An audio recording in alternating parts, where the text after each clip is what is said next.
That's interesting. Do you place the blame on the executives of Twitter, the executives of Facebook? Because these are guys from Silicon Valley who are experts in coding, algorithms, startups. They're not necessarily experts when it comes to freedom of speech, public discourse, all this kind of stuff. So do you place the blame on them or is the blame elsewhere?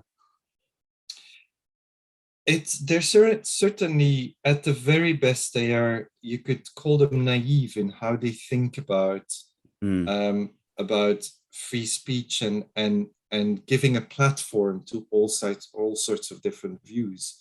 And then when they're reacting to the platform that they've given to them with currently sort of bans, they are maybe also equally naive in the way that they think that might resolve the problem. So let's backtrack a little bit to the moments in time when they weren't doing any policing of the kinds of messages that they allowed. So mm, prior to 2016, when anything goes on social media, on Facebook and Twitter, there was no sort of curating of messages at that moment that was going on. And in those days, they had the very naive view that it didn't matter that people were expressing a certain set of opinions on their platforms, mm, that other people would look at that, would notice how stupid these messages were and would not fall for them. But what happens, and what we've seen happening since, is that if you push a certain kind of messaging into the wide world, and what happens is that some people will look at that and will say, this is nonsense. I'm not going to pay attention to this. I'm going to move away from this. They step off on that pyramid on one side. mm, But other groups of people will say, hold on, there's something here that chimes with how I'm already thinking about this. And there's something here that helps me to understand why there is so much inequality in the world, why elites are doing the things that they're doing.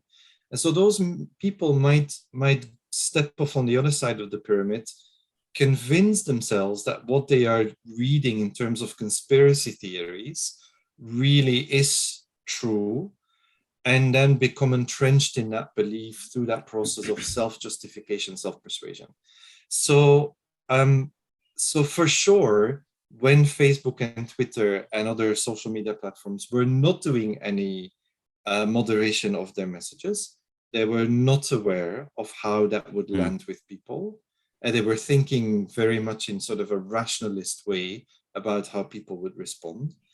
And now that they are doing some kind of moderation or policing and are kicking people off, they're also not aware of then the backlash that creates amongst a group of people who have already become polarized, who then start to form their own platforms, or who Mm. try to create a counter movement where we now see Musk being applauded by people on the far right who think that once he takes over Twitter, he will restore the absolute free for all on Twitter, etc. So there's a certain kind of naivety at the very least, and maybe Mm. disinterest at the worst, that sits in how they are thinking about the power that they have with either giving people platforms or with denying people platforms.